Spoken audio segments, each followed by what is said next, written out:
정말 이렇게 네 번에 걸쳐서 하나님 말씀 나누는 거 너무 감사합니다. 우리 생각은 항상 언어로 이루어져요. 그래서 우리가 얼마만큼 관계가 돈독해지냐, 그리고 관계가 깊어지냐는 어떻게 우리가 함께 공유된 언어를 함께 나눌 수 있느냐. 부부간도 마찬가지예요. 부부도 여러 가지 감정의 언어들이 다 다르거든요. 그러니까 부부 생활에 힘들고 어려운 일이 있을 때 여러분들이 먼저 저 인간은 왜 저러지? 라고 하지 말고 여러분들이 이 언어를 살펴보셔야 돼요. 왜 개와 고양이가 여러분 원수지간인지 아세요? 개와 고양이가 원수지간. 개는요, 만나서 반가우면 꼬리를 흔든대요. 그런데 고양이는 유일하게 꼬리를 치켜 세우고 흔들 때는 언젠가면 싸울 때, 싸우기 직전에. 그러니 생각해 보세요. 강아지 와가지고 고양이한테 반갑다고 꼬리 들고 막 하면 고양이는 그걸 뭐로 느끼겠어요? 싸우자고? 이러니까 이게 안 되는 거예요. 그게 왜 그래요? 언어가 다르기 때문에 그런 거예요. 우리의 인간 모든 관계도 마찬가지예요. 우리가 얼마만큼 공통의 언어들을 소유하고 있는가. 부부가 어떻게 공통의 감정의 언어들을 이해할 수 있고, 상대방의, 우리는 다 외국어를 하는 사람들이에요. 같은 한국말을 해도 외국어를 하는 것과 다를 바가 없어요. 왜냐하면 우리는 항상 내 의도를 갖고 얘기를 하고요. 이게 여러분이 꼭 기억하셔야 될 것, 공동체 관계에서 꼭 기억할 것, 우리는요 자기 자신을 의도로 판단을 해요. 나는 그런 뜻이 아니었어. 그런데 우리는 상대방에 대해서는 그 행동으로 판단을 해요. 그러니까 이게 안 맞는 거예요. 우리는 자기 자신은 굉장히, 자기 자신에게는 제너러스하죠. 자기 자신은 이해가 돼요. 왜? 내 의도는 그게 아니었다니까. 하지만 많은 사람들은 우리의 행동의 언어로 판단을 한단 말이에요. 그렇기 때문에 관계가 돈독해진다. 이것은 언어가 공유되어 있다라고 해도 절대 과언이 아닌 거예요. 그러면 믿음 생활도 다르지 않겠죠. 하나님과의 관계가 돈독해요 라고 한다는 것은 무슨 뜻일까요? 하나님과 말이 통해요. 하나님과 말이 통해요. 그런데 여러분, 하나님과 말이 통하기 위해서는 우리에게 뭐가 필요하죠? 하나님의 말씀이 필요한 거예요. 그래서 우리 믿음 생활에 하나님의 말씀을 떠나서는 결단코 믿음이 깊어질 수가 없어요.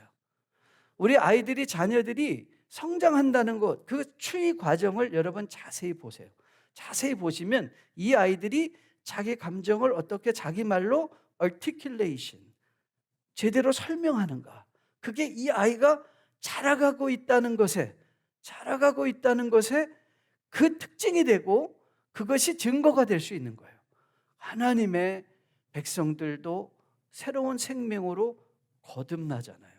거듭나면 이제는 우리가 하나님 아버지의 language, 하나님 아버지의 언어들을 우리가 습득하고 그 언어의 well-versed, 그 언어가 유창해지기 시작하면 뭐가 되는 거예요? 하나님의 우리를 향한 선하시고 기뻐하시고 온전하신 뜻을 분별하여 매일매일 나의 삶이 하나님께 드려지는 거룩한 삶이 되는 거예요.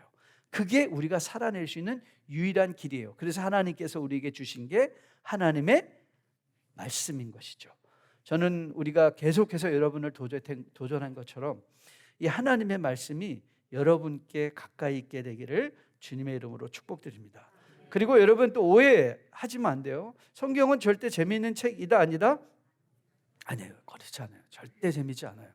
그리고 성경은요 그렇게 팍팍 이해가 되는 책도 아니에요. 그런데 걱정하실 필요 없어요. 여러분, 이 성령을 여러분이 성령님은 어떤 일을 하시지 하면 여러분들이 딱 가서 읽어야 되는 성경의 본문은 어디 있는가 하면 많은 분들이 사도행전 가서 성령을 이해하고 싶어 해요. 그런데 사도행전은 성령이 일을 하시면 어떤 일이 일어나는가에 대한 결론적, 증상적 그 말씀을 보여주는 거라면, 원인적으로 그럼 하나님의 성령님의 성품은 뭐고 하나님 성령님의 정말 존재론적인 이유와 하시는 일이 뭐냐? 그건 요한복음 14장 이후예요. 14장 이후에 여러분 16장까지 자세히 읽어보세요. 거기서 예수님께서 내가 또 다른 보혜사를 너에게 보낼 거야, 그 말씀을 주시거든요. 그럼 그 보혜사 성령이 하시는 일이 뭐예요? 내가 너에게 한 모든 말들을 기억나게 하고 생각나게 한다. 그러니까 성령은 뭘 하시는 분이세요? 주님께서 하신 말씀들을 생각나고, 그래서 그 말씀을 통하여 진리에 이를 수 있게 해주시는 분이세요. 그런데 여러분, 우리가 성령 성삼위를 이해하면서 우리는 하나님, 빌립보서 2장에 예수 그리스도께서 자기를 비우셨다는 말을 우리는 알고 있어요. 그는 하나님과 근본 동등됨이시지만 하나님과 동등됨으로 여기지 아니하시고 자기를 비우셨다. 그래서 인간의 형체를 입으시고 종의 모습으로 오셔서 십자가에 달려 죽기까지. 그렇죠? 그 예수 그리스도, 그러니까 그리스도 성자는 자기를 비우셨는데, 그러면 성부 하나님은 어떻게 당신을 비우실까? 저는 성부 하나님께서 당신을 비우시는 장면이 아들이 십자가에 달려 돌아가실 때 그 정오부터 임했던 어둠이라고 생각해요. 하나님이 눈을 돌리신 거예요. 그 아들의 죽음을 눈을 돌리신 거예요. 왜? 그게 죄의 혹독한 대가를 보여주시는데, 그 아버지의 마음을 여러분이 상상하실 수 있겠어요? 아들의 죽음에 대해서 인간에 대한 사랑을 확증하기 위하여 그 눈을 돌려줘야만 했던 그 어둠, 그게 저는 성부 하나님의 자기 비움이라고 생각을 해요. 그러면 성령님은 자기를 어떻게 비우실까? 저는 성령님은요, 철저하게 이렇게 우리에게 말씀하시는 거예요. I only work within the word of Jesus Christ. 예수 그리스도의 말씀 안에서 나는 역사해. 그렇다면 여러분들이 성령의 역사를 과감하게, 정말 민감하게 체험하고 싶다, 그러면 우리 안에 뭐가 있어야 돼요? 하나님의 말씀이 채워져 있어야죠. 하나님의 말씀이 채워져 있어야지 성령이 그 말씀을 생각나게 하여 그것으로 심판에 대하여, 죄에 대하여 우리를 권면하시는 가운데 우리를 생명의 길로 인도하실 텐데, 성령이 막 하시고 싶은데 야, 말씀 좀 읽어, 떠올려줄 말이 없는 거예요. 우리 안에 떠올려줄 말이 없어요. 기억나게 할 말이 없어요. 생각나게 할 말이 없어요. 왜요? 우리가 하나님의 말씀을 안 채워놓으니까. 그래서 저는요, 성경을, 그리고 여러분이 성경을 한번 읽어가지고 이해됐다, 재밌다, 이런 거 기대를 하지 마세요. 왜냐하면 성경은 어려워요. 그래서 저는 제 성경에 아직도 계속 물음표예요. 하나님 꼭 이렇게 하셔야 돼요? 왜 이러시지? 그러면서 이렇게 계속 물음표를 붙여놓고 가요. 모르는 건 그거 이해하려고 노력하지 않아요. 그냥 물음표를 펴놓고 그냥 지나가요. 그럼 두 번째 읽을 때 그 물음표에 도착하면 내 인생의 상황 속에서 내 삶이 변화되고 내가 세상을 바라보는 눈이 변하게 되었을 때 그 하나님이 왜 이렇게 하셨는지를 이해하게 돼요. 그러면 그 다음에 하나님이 어떻게 일하실지가 기대되어지는 거예요. 그래서 여러분, 성경에 대해서 모르는 거에 대해서 두려워하지 마세요. 이해되지 않는 거 두려워하지 마세요. 그리고 내가 성경을 읽었는데 맨날 잊어버려, 신경 쓰지 마세요. 잊어버려도 괜찮아요. 왜요? 우리의 말씀이 그 안에 채워져 있는 동안에, 우리의 인생의 가장 적절한 그때에 하나님은 성령을 통해서 그 말씀을 뭐 할 거예요? 생각나게 하실 거예요. 그래서 저는 여러분들이 혹이라도 우리가 또 추후에, 제가 이렇게 패턴을 보니까 우리 박 목사님이 저를 한 10년에 한 번은 부르시는 것 같은데, 박 목사님들 그때 되면 은퇴를 하지 않나? 그러면 오늘이 마지막일 수 있어요. 여러분 만나. 일단 어디서든지 다음 볼 때 우리 서로가 성장한, 성숙한, 우리 더 이상 정말 여러분들이 저한테 오셔서 목사님 제가 이제 2학년 3학년 되겠습니다, 그런 말씀을 많이 주셔서 제가 격려가 많이 되었는데, 정말 우리 고학년의 삶으로 함께 만날 수 있게 되기를 주님의 이름으로 축복드립니다. 자, 오늘은 제가 여러분과 함께 히브리서 12장을 통해서 잠시 풀어가려고 하는 것은, 믿음이 구원은 뭐냐로부터 출발해서, 그럼 구원이 그 우리 안에 믿음을 일으켜서 그 믿음이 성장하는데, 그럼 믿음이 성장한다는 것의 의미는 무엇인가? 그거를 살펴보려고 해요. 자, 여러분, 구원이 뭐냐고 물으신다면 여러분 뭐라 대답하시겠어요? 구원이 뭐냐?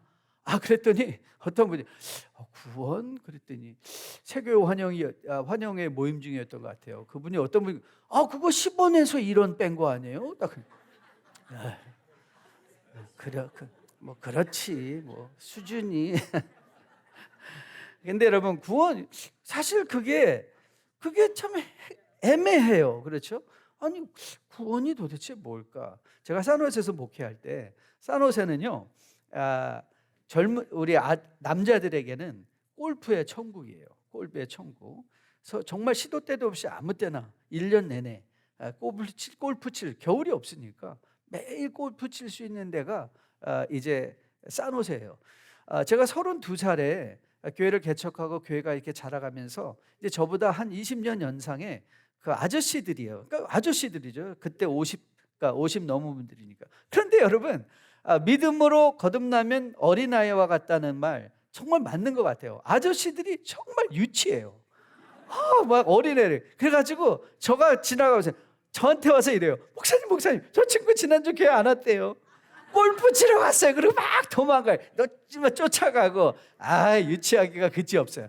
그런데 제가 한 형제를 알고 있는데 그 친구는요 정말 막 잊을만 하면 나타나는 친구가 있어요. 그랬더니 옆에서 또 그 친구가 저거 맨날 주일에 골프 치러 가서 그래요. 근데 사실 뭐 이해가 되죠. 왜냐하면 산호세 같은 경우는요 젊은이들 특별히 1.5세 이세들이 이제 프로페셔널 하니까 여러분 돈을 많이 벌어요. 근데 돈을 많이 버는데 그런데 그 친구들이 여러분 이 세상에 공짜 돈은 없잖아요. 공짜 돈이 없어요. 그러니까 그 사람들이 구글이나 뭐 애플이나 이런 데 가서 일하잖아요. 엄청나게 중압감이 있어요. 그리고 그 사람들 일주일에 40시간 일하지 않아요. 거의 프로젝트 하나에 걸리면 집에 못 들어올 정도 밤새도록 일을 해야 돼요. 그런데 주일날 하루 노는데 그래서 저는 그때마다 교회 오는 성도님들이 너무 고마웠어요. 왜냐하면 돈 쓸 시간이 없어요. 돈 쓸 시간, 놀러 갈 시간이 없어요. 그러니까 저는 그 친구가 좀 이해가 됐어요. 돈도 그래 잘 버는데 맨날 40시간 뭐 80시간 그 프로젝트에 찌들렸다가 주일날 가서 한번 정말 푸른 초장에서 탁 골프 탁 치고 돌아오는데 얼마나 마음이 시원하겠어요. 그랬는데 옆에서 또 일러요. 저거 오늘 비 와서 골프 못 나가서 교회 온 거예요. 그래서 괜찮아. 그런데 이 친구가 매주 교회를 오는 거예요. 그래서 아니 형제님 어떻게 된 거예요? 요즘은 왜 이렇게 매일 교회를 와요? 그랬더니 목사님이 제가요 이 골프장에 이제 나가서 치는데 어느 날부터 이 생각이 들더래요. 골프 딱 치고 나면 이러다 내가 하나님한테 맞지? 그 생각이 들더래요. 그래서 골프가 안 맞아도 이러다 맞지? 그러니까 골프를 딱 쳐서 거리가 쫙 나가는데 이러다 하나님한테 맞지? 그게 너무 싫더래요. 그래서 이제 목사님 아침에 일부 예배 일찍 드리고 가서 골프 칠래요. 그래서 제가 뭐라 그러는지 아세요? 형제님이 드디어 구원 받으셨군요. 그랬더니요 목사님 저는 구원 못 받았습니다. 저 구원 받은 사람 아니에요.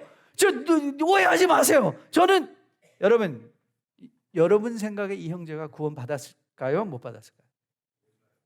저는 받았다고 생각해요. 왜냐하면 구원이란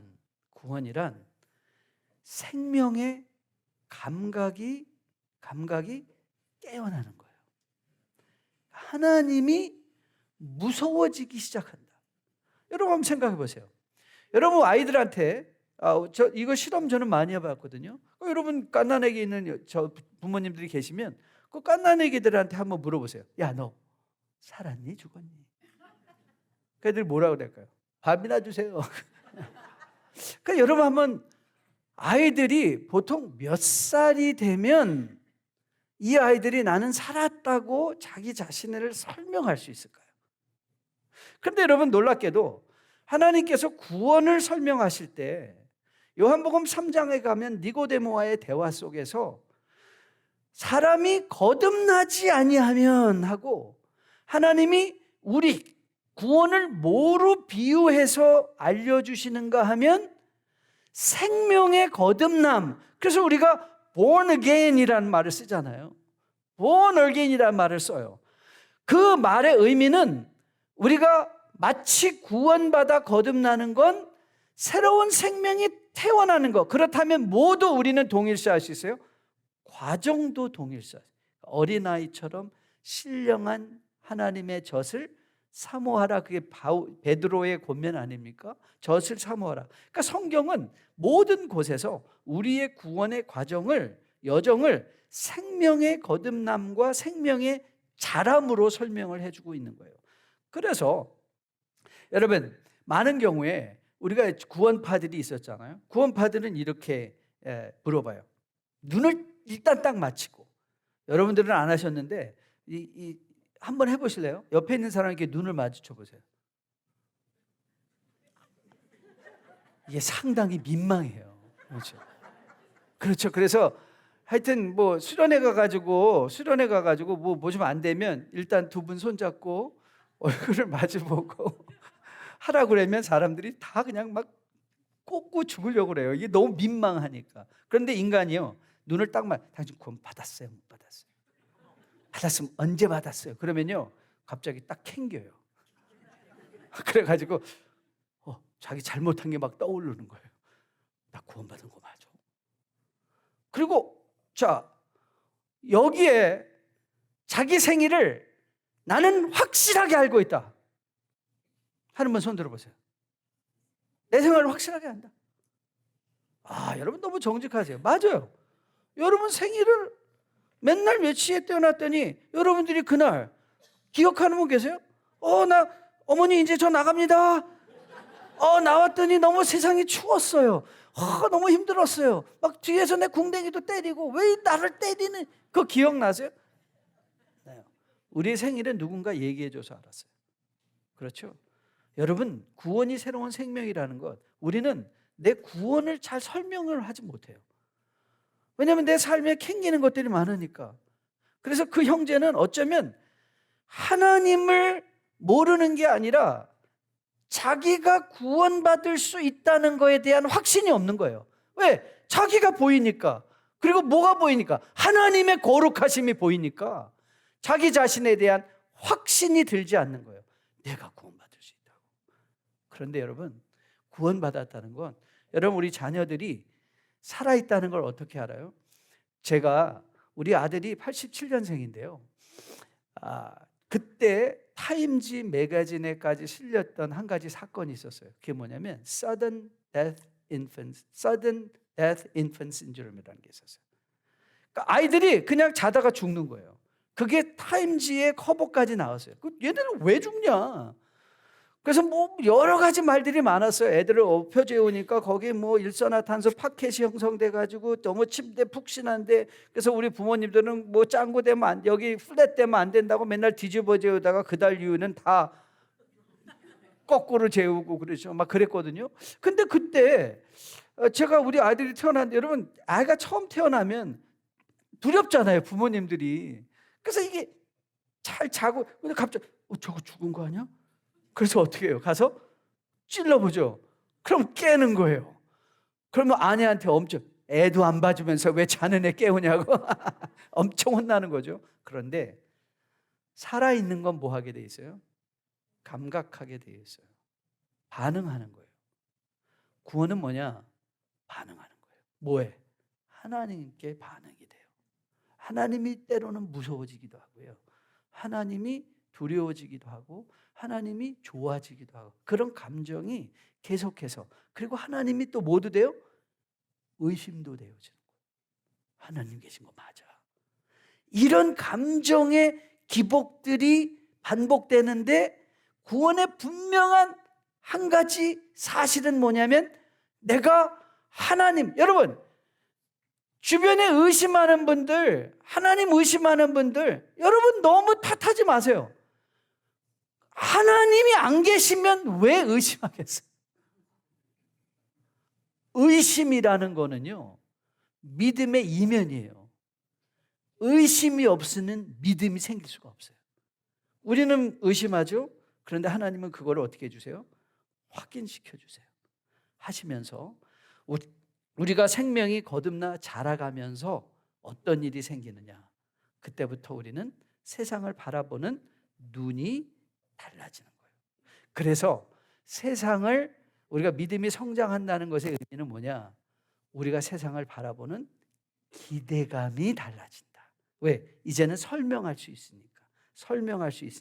자, 그러면 이 기대감이 여러분이 믿음 생활에 기대할 게 뭔가, 이제 그거를 오늘 결론으로 나누려고 그래요.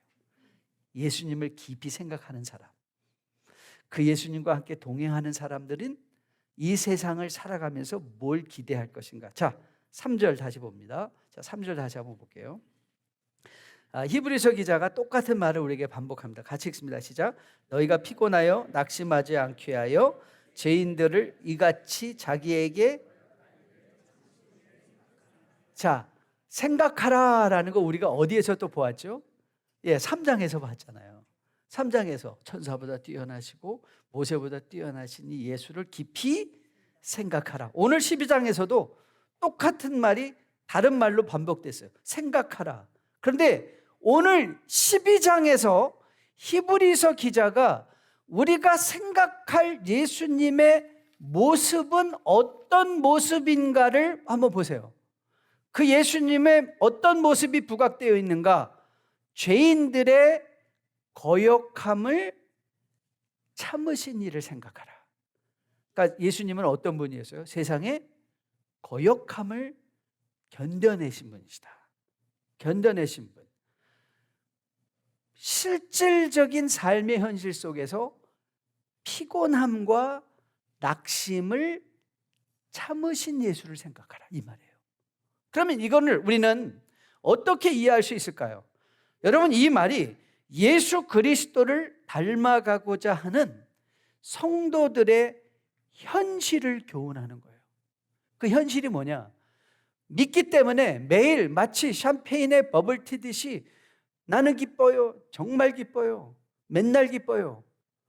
그런 삶을 사는 게 적어도 이 세상에서의 믿음의 삶이 아니라 피곤해지고 낙심할 일들이 현실적으로 다가온다는 거예요. 그때 믿음이 하는 일이 뭐예요? 그거를 당연하게 여기게 한다. 여러분, 사도행전을 쭉 훑어가다 보면 사도행전에 몇 가지 중요한 사건들이 있습니다. 그 중에 하나가 16장 사건이에요. 15장도 중요하지만 15장 예루살렘 공의의 사건이잖아요. 6장도 중요하고 15장도 중요하고. 근데 16장은 어떤 사건이냐면 바울이 성령의 이끌림을 받아 마게도니아를 향하여 이제 유럽 선교의 그 첫 발을 띄게 된 곳이 16장이에요. 그 16장에서 이제 여러분이 잘 아는 빌립보 교회가 개척되는 장면이에요. 그런데 빌립보 교회가 개척될 때 어떤 일로 시작됐는지 여러분 혹시 아십니까? 네, 맞아요. 바울과 실라가 감옥에 갇히는 것으로 시작합니다. 그들이 감옥에 갇혀서 어떻게 했죠? 네, 찬양하고 찬미하고 그리고 기도했다는 기록이 등장하잖아요. 그런데 옥문이 열렸어요. 그러자 거기에 있는 그 관수가 나는 이제 끝났다, 죄수가 다 도망쳤겠구나 하고 칼을 빼어 자기 자신을 해하려고 할 때 갑자기 감옥에서 들려오는 소리가 있었죠. 우리가 다 여기 있다, 너 해하지 마라.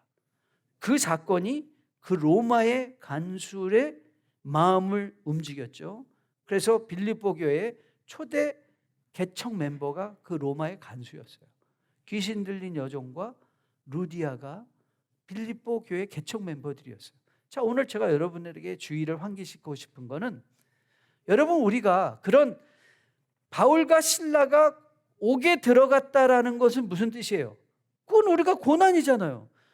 나는 하나님 일을 하려고 이 빌립보에 왔는데 하나님이 그것도 분명히 자기는 아시아로 가려고 했는데 성령께서 나를 막으셔서 우리를 마게도니아로 인도해 가시면서 결과적으로 빌립보에 왔는데, 그래서 바울과 실라, 우리는 어떻게 하죠? 하나님이 나를 여기로 보내셨으니까 오케이, everything shall be ready by God. 그러니까 모든 게 다 될 것 같았는데 의외로 이들은 모든 게 잘 되는 게 아니라 어디로 들어갔어요? 감옥으로 들어갔단 말이에요. 그럼 감옥은 고난의 상징이에요. 그러니까 여러분들도 예수님 잘 믿자고 믿음의 새로운 결단을 하고 이 현실에서 오늘 여기서 결심하고 결단하고 내려가는 사람들이 내려가셔서 이제 매일의 삶에, 내일 직장의 문을, 사업의 장을 들어갔는데 뭐지? 나는 일이 생길 수 있단 말이에요. 근데 여러분이 주의를 기울여야 할 게는 바울과 실라의 리액션이에요. 감옥이 열리면 하나님께서 우리를 이제 릴리스 해주시는구나, 그런 기대감이 생기지 않겠어요? 그러면 그들이 하나님 thank you, I knew you're gonna do this, 그리고 다 나가야 되잖아요. 근데 안 나갔다는 사실을 여러분이 주의해서 보셔야 돼요. 왜 안 나갔을까? 왜 바울과 실라는 그런 적절한 기회가 되었을 때 하나님이 이 고난으로부터 우리를 도피케 해주시는구나 하고 나갔어야 될 것 같은 것이 우리의 생각인데 왜 그들은 감옥에 머물렀을까? 왠지 아세요? 바울과 실라에 있어서 하나님의 나라 일은 감옥에 갇히는 것을 포함하고 있었다는 것을 알았기 때문에 그래요. 이거 어려운 말인데 잘 생각해 보세요. 바울과 실라의 기대감은, 그래, 내가 예수님 하나님의 일을 하기 때문에 모든 것이 내 뜻대로 내 생각대로 펼쳐지는 것이 아니라 내가 기대치 않았던 어려움과 환난의 현실 속으로 들어갈 수 있어.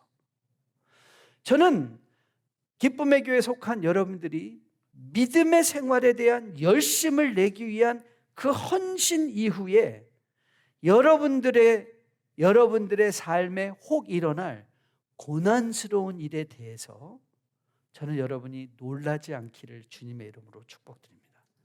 거기에 하나님의 뜻하심과 계획하심, 적어도 이 세상을 살아가는 우리들에게 우리의 믿음이 포함하고 있는 내용은 세상의 힘든 현실입니다.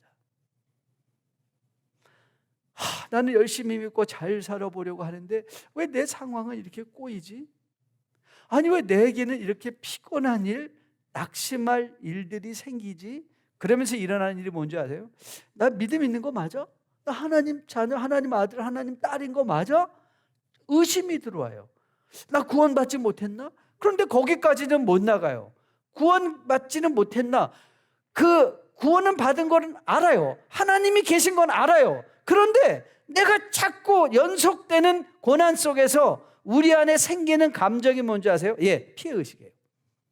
피해의식이 생겨요. 여러분, 제가 목회하다가 제일 힘든 분들은 어떤 분인가 하면 무언가 피해의식이 있는 분들이에요. 이 피해의식은요, 색안경과 같아요. 그래서 피해의식을 있는 분들과 만나서 뭘 잘해주면 나 무시해? 이러시고요. 뭐 조금만 그래 그러면 좀 멀리 해야지. 그럼 나 없다고 무시하는 거야? 뭐 없다고 나 비꼬는 거야? 하대하는 거야? 뭘 해줘도 이 피해의식에 색안경이 껴있으면요, 상대방의 호의와 친절이나 아무것도 제대로 받아들이지를 못해요. 그래서 뭐가 없어요? 기쁨이 없어요. 기쁨이 없어요. 저는요, 우리 성도님들이 새 차 타고 오면요, 저는 엄청 칭찬하고 축하해줘요. 그거 저도 훈련으로 된 거예요. 그래서 차 타고 오면 렉서스를 탁 타고 오셨어요. 그럼 왜 렉서스야? 당신은 벤츠가 어울려. 그런데 지금은 렉서스도 너무 좋은데 멋있어. 그러면 커피는 적어도 한 잔 얻어먹을 수 있어요. 기분 좋으니까 커피 사주거든요. 근데 꼭 그런 사람이 있었어. 어디서 샀어? 얼마에 샀어? 그리고 또 꼭 그래요. 바가지 썼네. 아니 그거 알고 있으면 미리 얘기해 주든가. 아니 지금 그거 좀 비싸게 주고 샀다고 하면 뭐 어떡하라는 거예요. 그리고 또 그런 분이 있거든요. 여자분들 특별히 주의하세요. 명품 입고 오는 분들이 있어요. 가끔 가다가. 그거 좀 내두세요. 아니 좀 명품 좀 입고 오면 어때요, 교회? 좋은 가방 들고 좀 오면 어때요? 그럼 그런 분 보면 꼭 그러는 분들이 있거든요. 그건 좀 너무했다. 근데 이렇게 하는 분이 있어요. 좀 뚱뚱해 보여. 절대 그런 말 하면 안 돼요. 저는 잘 모르지만 와, 왜 이렇게 멋있어요? 그리고 좀 얼굴 고치고 온 분들 칭찬해 주세요. 10년은 젊어 보여. 근데 여러분, 대부분의 경우 남의 성공과 남의 잘됨을 축하하지 못하는 이유가 어딘 줄 아세요? 네, 자기가 안 된 것에 대한 열등감 때문에 그래요. 자기 감정이 해소가 안 돼요. 참 부끄러운 고백이지만 저는요, 예수 믿기 전에 너무나 열등감으로 꽉 채워 있던 사람 중에 하나입니다. 가난하게 홀어머니 밑에서, 제 아버님이 11살 때 돌아가시고요, 홀어머니 밑에서 70년대 80년대 한국을 살아간다는 건 정말 혹독한 현실이었거든요. 그래서 제가 생각하기에 저는 굉장히 종교적인 사람인 것 같아요. 굉장히 종교적인 사람인데, 그래서 뭐 잘 믿어져요. 저는 언더에서 공학을 공부하고, 그래서 앞뒤가 정확한 사람인데도 예수님의 이적, 하나님의 창조, 제가 예수님의 구원에 대한 분명한 확신이 들어오거나 하나도 의심이 안 돼요. 근데 저는 이런 질문, 제가 중학교 때 저를 전도하겠다고 매일 찾아온 친구가 있었어요. 정말 하루도 한 주도 빠지지 않고. 제가 예수 믿고 제일 먼저 찾아보고 싶었던 친구가 그 친구였어요. 그래서 그때 1990년도에 iloveschool.com 거기 가지고 나 얘를 찾아봤어요. 그랬더니 거기 나와 있는 거예요. 그래서 극적으로 연결돼 가지고 만나게 됐는데, 저는 목사고 그 친구가 아직도 집사였어요. 근데 저는 그때 내가 그때 왜 예수를 안 믿었을까? 왜 그 친구를 따라 교회를 안 나갔을까? 근데 저는요, 그 친구가 항상 집에, 아버님이 잘 사셨어요. 그때 그 당시에 아버님이 개인 택시 운전을 하셨다면 집이, 아버님은 힘드셨겠지만 그러나 집이 부유한 집이었어요. 항상 좋은 교복에 모자 딱 쓰고, 그 친구들도 저보다 더 좋은 학교를 갔어요. 그러면서 저를 불쌍히 여긴다고 교회를 인도하러 매일 오는데 저는 그게 너무 안 입고 왔어요. 고등학교 때 어머니, 올해는 좀 몸에 맞는 교복을 입고 싶어요. 일단은 3년을 가야 되니까 너무 길게 해가지고 접어서 그걸 펴가면서, 이거 뭐 다름질할 것도 없고 그러니까. 그래서 저는 그때 어떤 생각이 들었냐면, 만약에 하나님이 계시다면 나를 이렇게 어렵게 하신 하나님은 난 믿을 수가 없다, 그런 마음이었어요. 그런데 여러분 그거 아세요? 제가 그 어린 고난의 시절을 다 견디고 미국 와서 예수를 대학교 때 믿고 목사가 되었을 때, 제가 32살에 겹도 없이 한국에 대한 아무런 경험 없이 1세 목회를 시작했을 때, 저를 1세 성도님들과 연결시켜 줄 수 있었던 유일한 고리가 뭔지 아세요? 고생도 아니었지만 그래도 제가 어린 시절, 그 어려운 시절을 지나갔다는 그 사실 하나가 어르신들과의 접촉점이 됐어요. 왜냐하면 어르신들은 다 6.25와 그 과도기적인 세대를 지나간 분들이라서 고생에는 너무 익숙하신 분이잖아요. 그 고생에 대한 공감대가 생기니까 목회가 되는 거예요. 그리고 저는 깨닫기 시작했어요. 그렇구나. 내가 목사가 돼서 내가 걸어온 내 인생의 괴로운 일들, 고난스러운 일들을 돌아보았더니 그것조차도 하나님은 내가 목사 되었을 때 그 경험을 사용하여 성도들과 함께 연결할 수 있는 축복의 통로로 삼으셨구나. 그리고 제일 후회된 게 뭔지 아세요? 내가 그때 예수 믿었다면 더 좋았을 걸.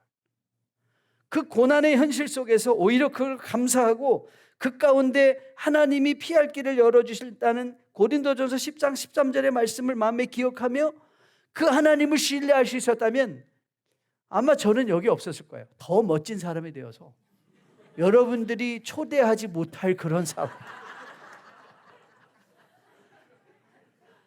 아마 저기 멋있는 무슨 신학자가 되어 있지 않았을까. 사랑하는 뉴라이프 성도, 죄송합니다.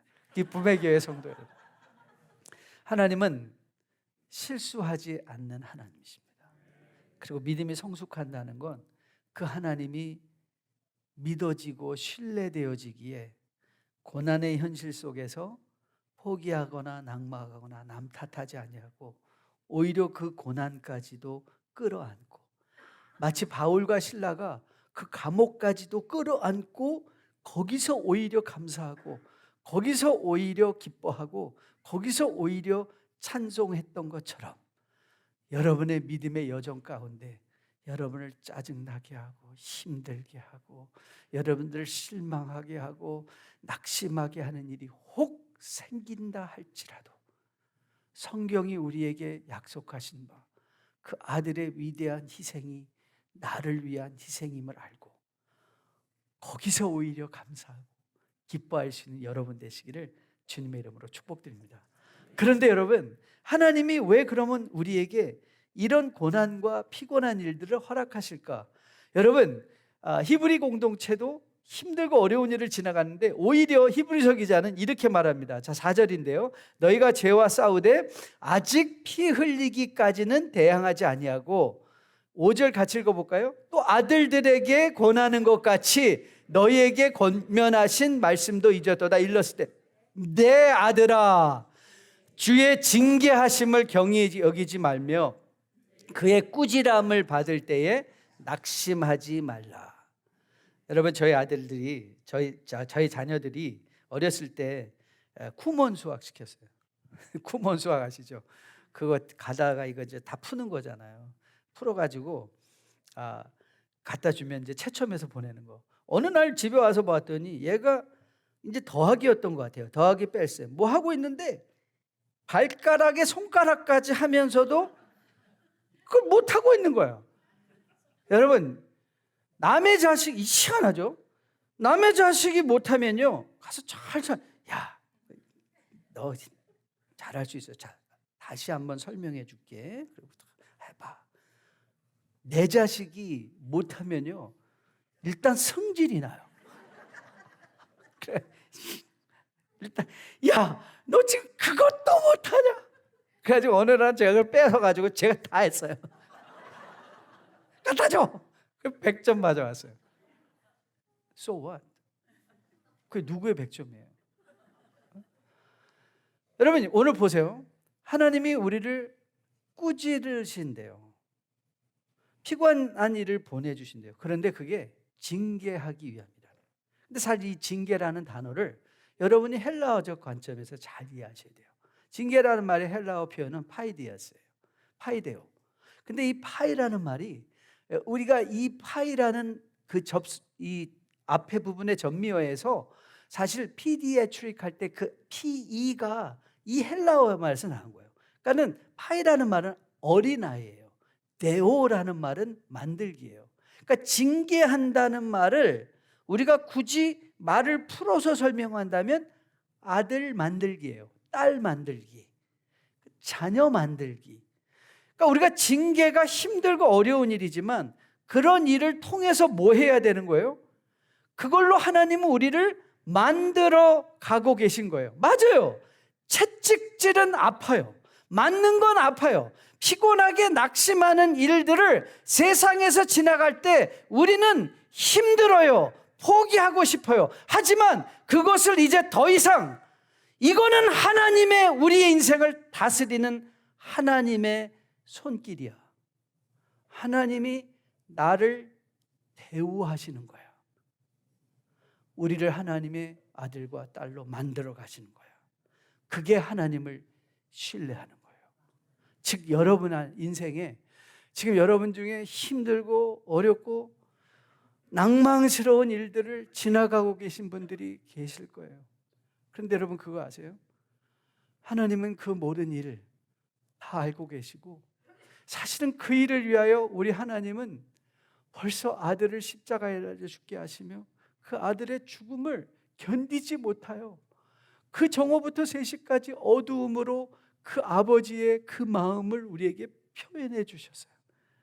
그럼에도 불구하고 그 일을 지나갈 수밖에 없는 이유는 하나님이 여러분과 저를 향한 그 위대한 사랑으로 우리가, 여러분이 그 일을 통하여 성숙해짐으로 말미암아, 그래서 하나님의 위대한 뜻을 깨닫고 그것으로 기뻐할 수 있기 위하여, 그것을 위하여 보람을 느낄 수 있기 위하여, 그것을 위하여 내 삶의 진정한 가치를 누리며 살아갈 수 있게 하기 위하여 하나님이 허락하시는 손길인 거예요.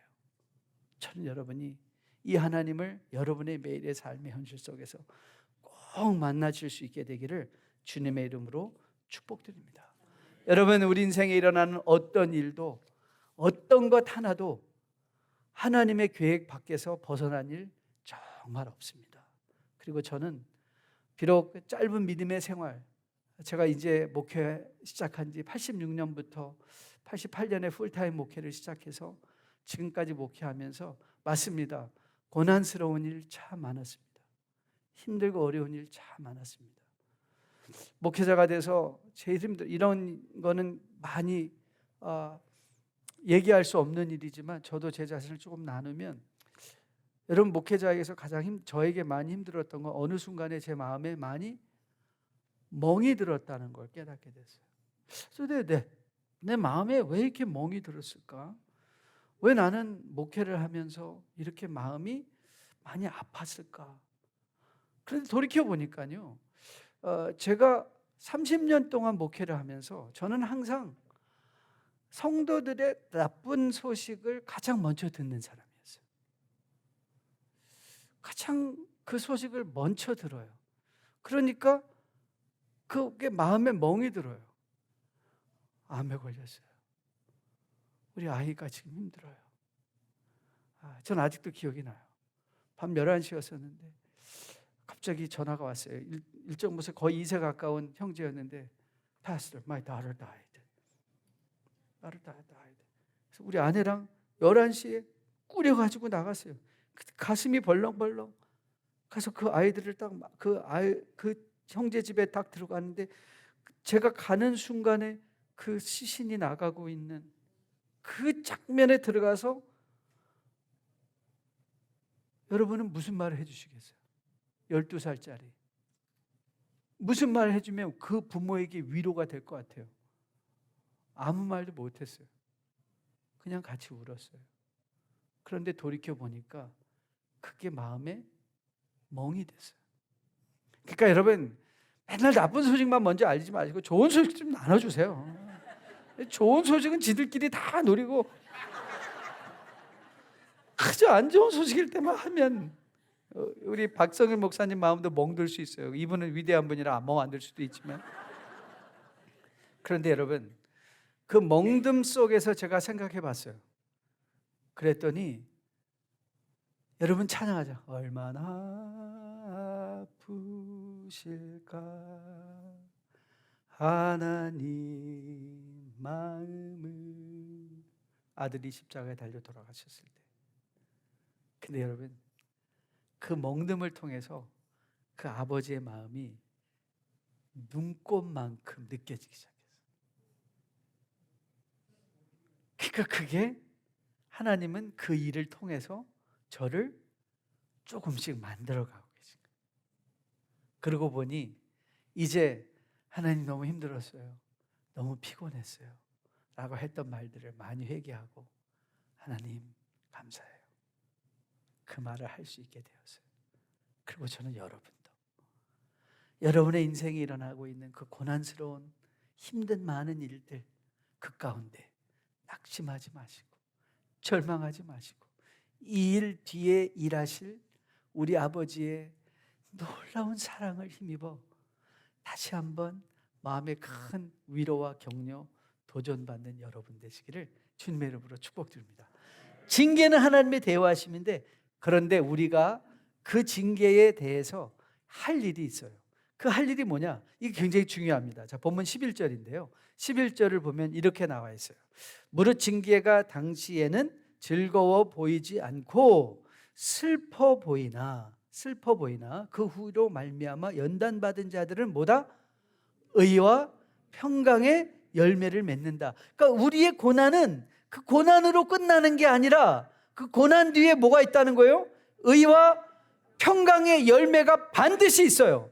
그러면 의와 평강의 열매를 기대하는 사람들은 뭘 해야 되냐? 자, 12절 13절이에요. 자, 12절 13절 같이 읽습니다. 시작. 그러므로 피곤한 손과 연약한 무릎을 일으켜 세우고 너의 발을 위하여 곧은 길을 만들어 저는 다리로 하여금 어그러지지 않고 고침을 받게 하라. 자, 이 말에 여러분들이 절대 놓치지 말아야 될 핵심 포인트가 있어요. 그게 뭐냐? 피곤한 손과 연약한 무릎을 누가 일으키라고요? 여러분이 일어나라는 거예요. 우리가 일어나라는 거예요. 그 고난에 동참하라, 참여하라, 하나님의 일에 참여하라. 도망치지 말고 피하지 말고 뭐 하라? 참여하는 거예요. 거기에 참여하는 것. 너의 발을 위하여 곧은 길을 만들어 저는 다리와 하여금 어그러지지 않고 누가 고치라고요? 내가 고침을 받게 하라. 그 현실 가운데 현실을 도피하는 것이 아니라 그 현실에 참여함으로 우리가 하나님의 놀라운 손길을 스스로 체감할 수 있도록. 중간에 아무도, 여러분 10장에서 우리가 보았잖아요. 성소에 들어갈 담력, 하나님께 독대할 수 있는 담력을 누구에게 주셨어요? 목사를 통하여 가는 게 아니라 여러분이 그 자리에 갈 수 있도록 여러분 모두에게 그 믿음을 주시고 하나님의 자녀와 하나님의 아들, 이 온 세상에 하나님의 제사장 삼아 주셔서 이제 더 이상 우리는 인간의 중보자를 필요로 하지 않고 오직 유일한 예수 그리스도를 중보자 삼아 하나님의 보좌 앞에 담대히 나아갈 수 있는 주의 위대한 백성들이 된 거잖아요. 그러니까 그때 뭐 하셔야 돼요? 하나님 앞으로 나가시는 거예요. 참여하는 거예요. 여러분의 영적 상태를 우리가 먼저 살펴봐야 돼요. 여러분, 우리의 마음에 힘들고 어려움과 낙심이 들어올 때 여러분, 그거는 이 사단의 공격인 것을 여러분이 기억하셔야 돼요. 그리고 그거를 이겨내셔야 돼요. 여러분에게 말씀드렸죠. 거기에 지면 우리는 영적으로 가출하게 돼요. 영적으로 가출합니다. 그래가지고 하나님 나 사랑하지 않는가비요? 그리고 나가서 또 뭐 몇 년 막 헤매다가 다시 들어와서 그러면 이제 또 뭐부터 시작한다? 네, 1학년부터 또 시작해요. 그래서 또 조금 어려운 일과 힘든 일 생겼을 때 이거 뭐야? 하나님은 어디 계셔? 나 하나님의 자녀 아니야. 그리고 또 뭐해요? 또 가출해요. 그래서 또 가출했다. 그러나 하나님을 아는 주의 백성은 주님께서 결단코 내버려 두지 아니하니까 그래서 또 돌아와요. 그래서 또 몇 학년? 또 1학년. 하지만 고난과 피곤한 일을 현실로 여기고 그걸 가슴으로 맞닥뜨리며 이런 일을 위하여 하나님은 이미 그가 아들이라도 받으신 고난을 통하여 순종을 통하여 우리에게 본이 되어 주신 것처럼 우리도 이 자리를 순종하며 감사하며 주님 앞으로 나가겠습니다 하고 나가는 거예요. 여러분 시편 15편을 보면 시편 15편은 이렇게 시작합니다. 여호와여 주의 장막에 머무를 자 누구 오며 주의 성산에 사는 자 누구 오리까? 그러니까 이건 뭐냐면 주의 임재 안에 사는 사람이 누굽니까? 그 질문 아니에요? 주의 임재 안에 하나님의 임재 안에 하나님과 함께 삶을 사는 자는 누구인가? 그러면서 이렇게 설명합니다. 한번 들어보세요. 주의 성산에 거할 자 누군가? 시편 기자가 이렇게 말합니다. 정직하게 행하며 공의를 실천하며 그의 마음에 진실을 말하며 그의 혀로 남을 허물하지 아니하고 그의 이웃에게 악을 행하지 아니하며 그의 이웃을 비방하지 아니하며 그의 눈은 망령된 자를 멸시하며 여호와를 두려워하는 자를 존대하며 그의 마음에 서원한 것은 해로울지라도 변하지 아니하며 이자를 받으려고 돈을 꾸어주지 아니하며 뇌물을 받고 무지한 자를 해하지 아니하는 자이니 이런 일을 행하는 자는 영원히 흔들리지 않는다. 여러분 이거 설명이 필요한가요? 이게 얼마나 우리의 하나님의 성산에 하나님의 임재에 주의 보좌 앞에 거하는 자는 뭐예요? 매일의 삶의 정직과 공의와 이웃을 배려하는 배려함, 힘들고 어려운 낭망스러운 내가 사기를 당하여 정말 내 마음이 무너질 때도 거기에 낙심하지 않고 그것에 오히려 그거를 배움의 기회로 삼아 어떻게 내 자신이 더 나은 주님의 백성으로 거듭나 살아낼까? 저는요, 여러분 교회 생활을 하다 보면 그런 좀 이상한 생각이 들지 않아요? 무슨 이상한 생각이 드냐면, 이상하게 나는 정말 돈 받고 뭐 하는 일도 아니고 내 순수한 의도를 갖고 교회에 열심히 섬기려는데, 그렇게 안 입곱게 생각하는 사람이 많이 붙어 있어요. 그거 참 이상하죠. 교회는요, 내가 뭘 잘하려고 해도 그거를 좋은 눈으로 바라보지 않는 사람들이 많아요. 그래서 우리는 이상하게 참 교회, 내가 안 섬기고 맞아, 그리고 거기서 떠나가 버려요. 그래서 그래, 안 해. 그리고 포기해버려. 뭐 하다가 누군가 좀 와서 싫은 소리 하잖아요. 그럼 누가 와서 옷은 어떻게 그렇게 입었어? 그렇게 꼭 해. 그 말이 어떻게 말투가 그래. 딱 그러면 그런 말 들으면요, 우리는 뭐야 이거, 내가 돈 받지 않고 내가 하나님을 위해서 하도 열심히 하는데. 그런데 여러분, 우리의 최종 목표가 뭐라고 그랬죠? 에베소서 4장, 그리스도의 장성한 분량이 충만한데. 그리고 빌립보서 2장에서 5절 이하 바울이 어떻게 표현했죠? 너희 안에 이 마음을 품으라 곧 그리스도 예수의 마음이니. 그러면 여러분 생각해 보세요. 우리가 무언가를 하려고 할 때 옆에서 다 당신 너무 잘해, 위대해, 당신밖에 없어, 그런 사람들만 다 있으면 과연 우리 안에 예수님의 마음을 품을 수 있을까요? 없어요. 그래서 여러분들이 뭔가 선한 일을 하려고 할 때 뭔가 안 입곱게 여기는 사람들이 반드시 있어야 돼요.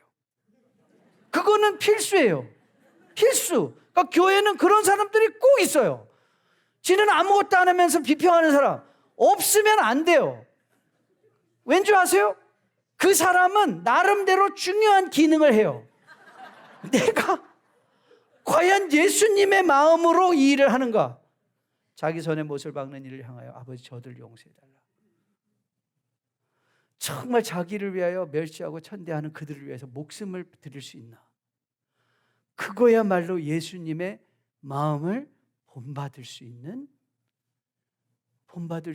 유일한 길인 거예요. 그래서 하나님은 교회 안에 그런 사람들이 우글우글하게 만들어 두셨어요. 지는 아무것도 안 하면서 와서 폭나라 밤나라 맨날 잔소리만 하대고, 그리고 안 입곱게 쳐다보고 지가 언제부터 이 교회에 그렇게 열심을 냈다고 저렇게 나대고 다녀. 그러면 여러분들이 그런 분들한테 가서 어떻게 해야 돼요? 손을 꼭 잡고 고마워. 너 때문에 내가 예수님을 배워. 그리고 허구해 주세요. 허구해 주세요. 그게 참여하는 거예요. 주님의 일에 참여하는 것. 저는 히브리서 3장부터 시작해서 6장과 더불어 10장, 12장까지 이제 우리가 믿음의 구체적인 언어들을 통하여 어떻게 하나님과의 관계가 돈독해질까, 그것을 인하여 어떻게 서로의 공동체가 돈독해질까의 걸음을 지금까지 걸어왔습니다. 오늘은 중요한 게 믿음으로 살아가도 여러분은 마음에 기억할 것, 믿음으로 살아가서 오늘 은혜 딱 받고 혹시라도 자녀들과 함께 오지 않고 배우자 가면 자녀들이 완전히 집을 난장판 내놓고, 그때 거기서 화내시면 안 돼요. 그렇지, 이런 일은 충분히 일어날 수 있지. 혹시 여러분들이 가다가 여러분들을 마음 상해하게 하는 일이 있더라도, 그래, 나에게 그래서 하나님이 믿음 주셨지, 감사하자. 제가 저희 한 거의 20년 된 것 같아요. 제가 하고 있는 훈련이 하나 있습니다. 제가 하는 훈련 중에 하나가 감사 훈련입니다. 제가 언젠가 친구를 하나 만났는데, 친구 목사님이었는데 그분이 차에 탈 때 Thank you Lord, Thank you Lord. 그리고 타는 거예요. 그래서 근데 제가 이제 같이 일주일 동안 컨퍼런스를 참여하면서 그 친구와 가까이 있게 봤는데 그 친구는 항상 그러더라고요. Thank you Lord. 그 뭐 차 타고도 Thank you Lord. 그리고 어디 가서 앉을 때도 차에 내릴 때 Thank you Lord. 그래서 제가 그때 굉장히 도전을 받았어요. 야, 저거는 그냥 사람이 하는 말이 아닌 것 같다. 그래서 저도 나도 저거 한번 해봐야지. 그래서 제가 20년 정도부터 그거를 훈련했어요. 하나님 감사합니다. 아침에 일어나서 눈을 딱 뜨고 감사합니다. 그리고 몸이 저도 많이 아플 때가 있거든요. 그 몸이 아플 때도 어이구 하기 전에 하나님 감사합니다.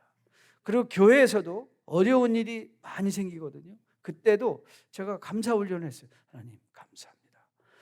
이 모든 일이 하나님이 합력하여 선을 이룰 것으로 믿습니다. 근데 여러분, 저는 너무도 이 감사가 하나님 감사합니다라고 하는 그 순간에 하나님의 임재가 나와 함께 있다는 걸 인정하게 됐어요. 그리고 저는 아직도 제 평생에 걸쳐서 저의 마지막 호흡이 떠나는 그날도 제가 하고 싶은 말은 딱 한 가지입니다. Thank you God. 하나님 감사합니다. 어려운 일에도, 물론 좋은 일에는요, Thank you God. 힘든 일에는 Thank you God. 얼굴 표현은 달라질 수 있지만 그러나 말과 하나님을 향한 우리의 신뢰는 변하지 않죠. 그리고 여러분에게도 그 놀라운 하나님의 임재의 축복, 모든 일을 합력하여 선을 이루시 지금 고난 가운데 헤쳐나가기 힘든 어려운 그 현실 속에서 신음하고 낭망하고 있는 주의 백성들, 하나님께서 꼭 좋은 계획을 가지시고 우리의 미래를 준비해 주고 계실 그 하나님을 기대하며 Thank you Lord. 감사합니다. 감사합니다. 나는 지금 알지 못하지만 이거 미리 감사할 일인 걸로 믿습니다. 이 감사를 외치시며 믿음 생활 잘 감당해내는 기쁨의 복된 공동체 되기를 주님의 이름으로 축복드립니다.